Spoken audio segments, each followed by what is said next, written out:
भूमि का चयन किया, हम यहां विराजेंगे। लेकिन नारायण भगवान ने बोले आपसे पहले हमारी दृष्टि पड़ चुकी है यहाँ पे, हम इसको चुनेंगे। महादेव बोले आपको क्या करना है यहाँ पे? आप वैकुंठ में रहिए, तीनों लोकों के अधिपति आप, तो पूरी दुनिया में राज कर सकते हैं, लेकिन नाथ ये तप की भूमि है और आपको तप करना नहीं है, तो आप क्यों आएंगे? बोले नहीं, हमें भी तप करना है। महादेव बोले हम आपको तप करते देख नहीं सकते, हमारे स्वामी तप करें ये हम कैसे देख सकते हैं? और आपको तप की आवश्यकता क्यों? तो कल मैंने बताया कि प्रत्येक मानव के लिए तपस्या कर रहे हैं ठाकुर जी।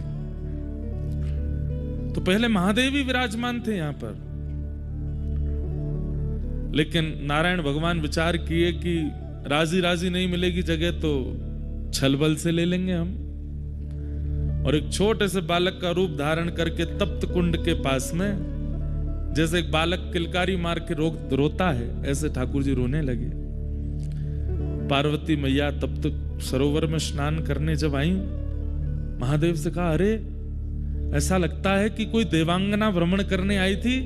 बंधुओं एक बात बोले, हम ये मानवों का स्थान है ही नहीं, ये देवताओं की भूमि है। यहां देवता विचरण करते हैं, यहां यक्ष यक्षिणियां विचरण करती हैं, यहां सप्त ऋषि विचरण करते हैं, और कईयों को उनका अनुभव होता है।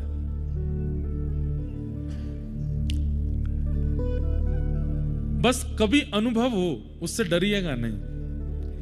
जैसे ही अनुभव हो कि कुछ विचित्र है, या तो छोटे कद का कोई दिख रहा है या बहुत विशाल कद का कोई दिखा, नारायण नारायण नारायण नारायण नारायण बस बोलते रहिएगा, डरिएगा नहीं, भयभीत मत होइएगा, क्योंकि ये भूमि उन्हीं की है, उनका यहां पर स्वाभाविक दिख जाना हो सकता है हो।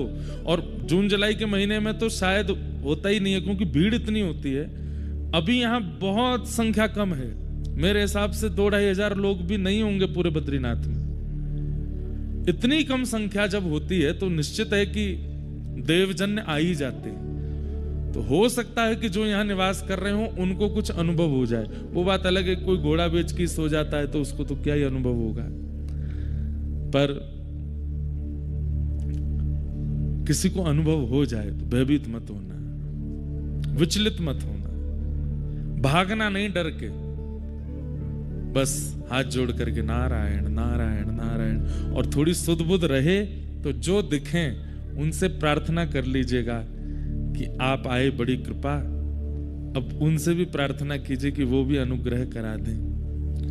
होगा कोई अनुभव सूक्ष्म रूप का ही, लेकिन होगा जरूर। हमें हो चुका है, इसलिए हम बता रहे हैं आपको, घबराइएगा नहीं। तो ये तो देवांगनाओं की भूमि है, देवताओं की भूमि है। तो छोटे से बालक को देख के पार्वती जी महादेव के पास गई और जाकर के बोली, ऐसा लगता है कोई देवी अपना बालक छोड़ गई है यहीं पे, हम इसका पालन पोषण करेंगे। महादेव बोले रुक जाओ, मुझे तो ये बालक माया भी लगता है। इतनी भयानक कड़कड़ाटी ठंड में कोई माँ अपना बालक कैसे छोड़ के जा सकती है, वो भी देवी। अब भाई इंसानों की बात तो कुछ भी, इंसान तो कुछ भी कर सकते हैं, पर देवी देवता। पार्वती जी बोली आप हर जगह अपना ज्यादा दिमाग मत लगाया कीजिए, हो सकता है भूल गया हो कोई, ऐसे नहीं होता, ये मायावी बालक है, हम इसको नहीं लेंगे। पार्वती जी बोली नहीं, हम तो इसको रखेंगे। और जहां बद्री विशाल भगवान विराजमान है वहीं पर उनको विराजमान कर दिया, और खेलने के लिए बद्री फल यानी कि बेर, बद्री का मतलब क्या होता है? बेर। इसको बद्रीनाथ क्यों कहते हैं? 2 कथाएं हैं, सुनिएगा दोनों। तो बद्री फल यानी कि बेर, वो गेंद की आकृति का होता है। अब महादेव तो तपस्या में रहता है, उन पर कहां से खिलौना आए, तो बद्री फल ही दे दिया बालक को खेलने के लिए। छोटा सा बालक अपने कभी मुख में लेवे, कभी हाथ लेके उसको घुमा के देखे। पार्वती जी तो बड़ी आनंद में है, लेकिन महादेव कह रहे हैं हमको पता नहीं क्यों जब से ये बालक आया है तब से हमको ऐसा लग रहा है कि कोई माया है। पार्वती जी छोड़ो, आप तो ऐसे सोचते रहे, चलिए तप्त सरोवर में स्नान करके आते हैं। महादेव बोले इसको भी ले चलो। नहीं नहीं, बाहर सर्दी बहुत है, हम इसको नहीं लेके जाएंगे, हम चलते हैं। दोनों गए, स्नान करके जैसे लौटे तो कपाट बंद। पार्वती जी बोली इतने बड़े बड़े दरवाजे बंद कैसे हुए? महादेव बोले हमको तो पहले ही लग रहा था वो बालक मायावी है। जैसे ही दोनों दरवाजे खोले तो खुले नहीं। खूब प्रयास किया। महादेव ने क्रोध में भर करके जैसे ही अपने भुजा का प्रहार किया तो द्वार जैसे ही खुला, आहा, शांताकारं भुजगशयनं पद्मनाभं सुरेशम। जो शेष शैया पर शयन करते हैं, शांत जिनका आकार है, पद्मनाभ जो हैं, जिनकी नाभि से कमल प्रकट होता है। एक बात आपको बताएं, कमल ब्रह्मा की रचना नहीं है, कमल भगवान की रचना है, इसलिए भगवान को बहुत प्रिय है। ब्रह्मा जी ने पूरी सृष्टि बनाई, मुझे आपको बनाया, पर कमल ब्रह्मा ने नहीं बनाया। इसलिए आप चाहे जो भी कुछ प्रस्तुत कीजिए, ठाकुर जी की प्रस्तुति में वो वस्तु अति प्रिय है जो ठाकुर जी ने बनाई है, या लक्ष्मी जी ने बनाई है, या किशोरी जी ने बनाई है, या महादेव से प्रकट हुई है। कमल भगवान से प्रकट हुआ है। बल्कि विधाता कमल नहीं बनाते, कमल विधाता को जन्म देता है, कमल पर विधाता आते हैं। विश्वाधारम, पूरे विश्व के आधार जो हैं, ऐसे वेद वर्णम शुभांगम लक्ष्मीकांतम कमल नयनम योग भीर ध्यान गम्यम वंदे विष्णुम भव भयहरम सर्वलोकैकनाथम। ऐसे ठाकुर जी प्रकट हो गए और दोनों भुजा अपने घुटने पर रखी हैं और तपस्या की मुद्रा में ठाकुर जी विराज गए। महादेव हाथ जोड़ के बोले, भगवान आपको तप की आवश्यकता क्यों है? किसकी प्राप्ति करना चाहते हैं? किसी की नहीं, बस मानवों के सुख के लिए तप करना है। ये संसार के जीवात्मा प्रसन्न रहे, ये संसार के जीवात्मा कर्मफल प्राप्त करें, उनके लिए तप करना है। तो बदरी फल से जो बालक खेलते खेलते नारायण के रूप में प्रकट हो गए, इसलिए भी इनका नाम बद्रीनाथ है। दूसरा भाव, पूरे विश्व में नारायण जहां भी गए हैं लक्ष्मी साथ गई, यहां पे नहीं आई। क्यों? तपस्या में पत्नी साथ नहीं आएगी। उसके पीछे कारण क्या है? यहां पर भगवान बोले भैया हम तप करेंगे, गृहस्थाश्रम थोड़ी निभाना है। यहां पर लक्ष्मी जी से कहा आप वैकुंठ में रहिए, हम यहां तप की मुद्रा में विराज रहे हैं। ऐसे ही रो रहे थे बद्रीनाथ भगवान भी, बद्री फल दे दो बालक को। तो क्या बता रहा था मैं? लक्ष्मी जी को भगवान बोले, देवी हम तप करेंगे और तप के बीच में आप यदि हमारे साथ रहोगी, कभी कुछ सीरा बना लाओगी, लो बहुत ठंडा सीरा खा लो, कभी कुछ काढ़ा बना लाओगी, बहुत ठंडा कुछ काढ़ा पी लो, कभी सौल उड़ाओगी, कभी कंबल उड़ाओगी, कभी घी की मालिश करोगी, कभी गरम गरम जल लाओगी, कुछ करो, हमको तुम तप में देख तो पाओगी नहीं, इसलिए तुम वैकुंठ ही रहो, हमारे तप में विघ्न होगा। यहाँ के सेवायत बद्रीनाथ भगवान के स्पर्श करने वाले रावल जी को भी अधिकार नहीं है कि वो विवाह करें। वो भी आजीवन जब तक बद्रीनाथ भगवान की सेवा करेंगे वो भी ब्रह्मचर्य में रहेंगे, क्योंकि तपस्वी की सेवा ब्रह्मचारी ही कर सकता है। लेकिन लक्ष्मी जी से देखा नहीं गया। लक्ष्मी जी विचार करने लगी कि मैं क्या करूं, और तभी लक्ष्मी जी मन में विचार किया कि बदरी फल जो है, यानी कि बेर, ये जिस पेड़ पर लगता है उस पेड़ की तासील बहुत गर्म होती है। सबसे ठंडा वृक्ष होता है चंदन का, और सबसे गर्म वृक्षों में एक गर्म वृक्ष होता है बेर का।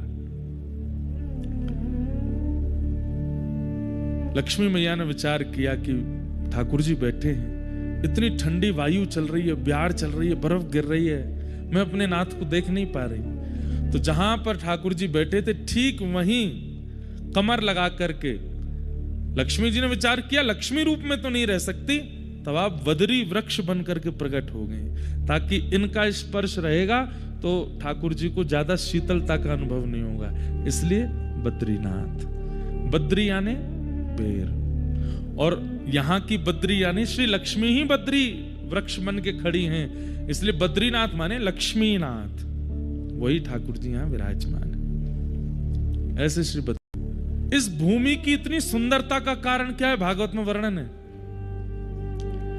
जब भगवान यहां पर तप करने के लिए बैठे, तो कोई भी तप करने बैठे सबसे पहले सिंहासन हिल जाता है इंद्र का।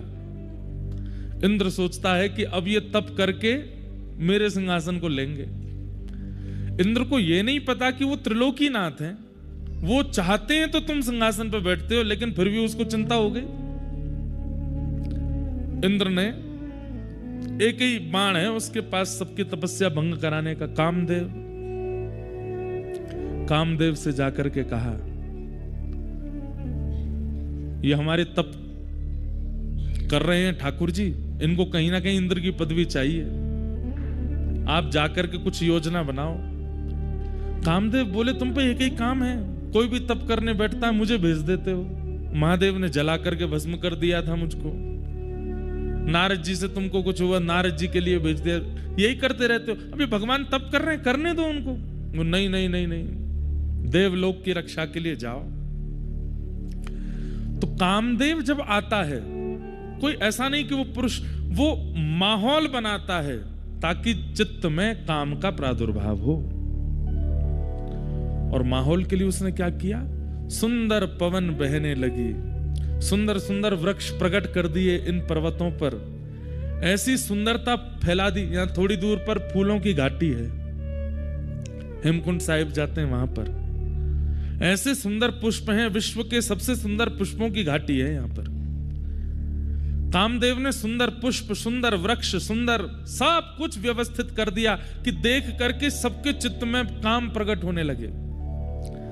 लेकिन ठाकुर जी की तपस्या को भंग नहीं कर पाया। ठाकुर जी तो मंद मंद मुस्कान लगे, कोई बात नहीं, अच्छा है हमारे आश्रम को, ये भगवान का आश्रम है, बद्रिकाश्रम, एक प्रकार से आप ठाकुर जी के आश्रम आए हो। बोले अच्छा है, हम तो तपस्या में बैठे हैं, सेवकगण है नहीं, बढ़िया कामदेव पूरे आश्रम को सजा रहा है, अच्छा है सजा लो। एक बाण चलाया वायु का, दूसरा बाण चलाया सुंदर वातावरण का, लेकिन तब भी ठाकुर जी का मन बिल्कुल विचलित नहीं हुआ। तब उसने तीसरा बाण चलाया, सुंदर सुंदर अप्सराओं को भेज दिया। कोई नृत्य कर रही है, कोई गा रही है, कोई श्रृंगार कर रही है, कोई ठाकुर जी के लिए प्रसादी बना रही है, सब ठाकुर जी को चारों ओर से घेर ले। ठाकुर जी मंद मंद मुस्कुरा रहे हैं, देख करके बढ़िया है, आनंद करने तो। अनेक प्रयास करने पर भी जब ठाकुर जी की तपस्या भंग नहीं हुई, कामदेव ने सबरे बाण चला दिए। अंत तो गत्वा कामदेव आया और चरणों में आकर के क्षमा प्रार्थी हो गया। बोले नाथ, असंख्य वर्षों तक मैं आपको विचलित करने का प्रयास करता रहा, लेकिन आप ना तो विचलित हुए और सबसे बड़ी बात ना क्रोधित हुए, आपको गुस्सा भी नहीं आया, आप मुस्कुरा रहे हैं। मुझसे गलती हो गई, अपराध हो गई, क्षमा कर दो। भगवान बोले नहीं, हमको तो बहुत प्रसन्नता है, हम तो यहाँ तपस्या कर रहे थे, उठना हमारा है नहीं, तुमने बढ़िया हमारे आश्रम को सजा दिया, बहुत अच्छा किया, अब जाओ नहीं, सब यहीं रह जाओ, इस नगर की और इस आश्रम की सुंदरता बढ़ाते रहो। तो ये जो सुंदरता है यहाँ पर, ये जो सौंदर्य है, ये किया गया था ठाकुर जी की तपस्या भंग करने के लिए, लेकिन ठाकुर जी ने इस सौंदर्य को सदा के लिए यहीं पर अवस्थित कर दिया। और भगवान ने कहा देखो, हर तपस्या करने वाला अपनी तपस्या तोड़ दे ऐसा नहीं है। और ये तुम बात बात पर अप्सराओं को लाके खड़ा मत किया करो। तुम सोचते हो कि हमें अप्सराएं अपने ऊपर व्याकुल कर लेंगी। बोले गलती हो गई भगवान बोले रुको। और ठाकुर जी ने ऐसे अपनी जंघा का, अपनी उरु का जैसे ही घर्षण किया, तो यहां के घर्षण से थोड़ा सा मैल गिरा, और उस मैल से, यहां के घर्षण से उर्वशी प्रकट हो गई। कहते हैं प्रकट तो अनेक अप्सराएं हुई भगवान के ऐसी जंघा का घर्षण करते ही। ऐसी अप्सराएं प्रकट हुई, ऐसी अप्सराएं प्रकट हुई कि इंद्र अपनी अप्सराओं से सबके मन को विचलित करता है, लेकिन ठाकुर जी के जंघा से जैसे ही अप्सराएं प्रकट हुई, स्वयं कामदेव विचलित हो गया। बोले मैंने सुंदरताएं बहुत देखी, ऐसी नहीं देखी। भगवान बोले अब तुम जो जिनको लेके आए थे उनको तो यहीं व्यवस्थित कर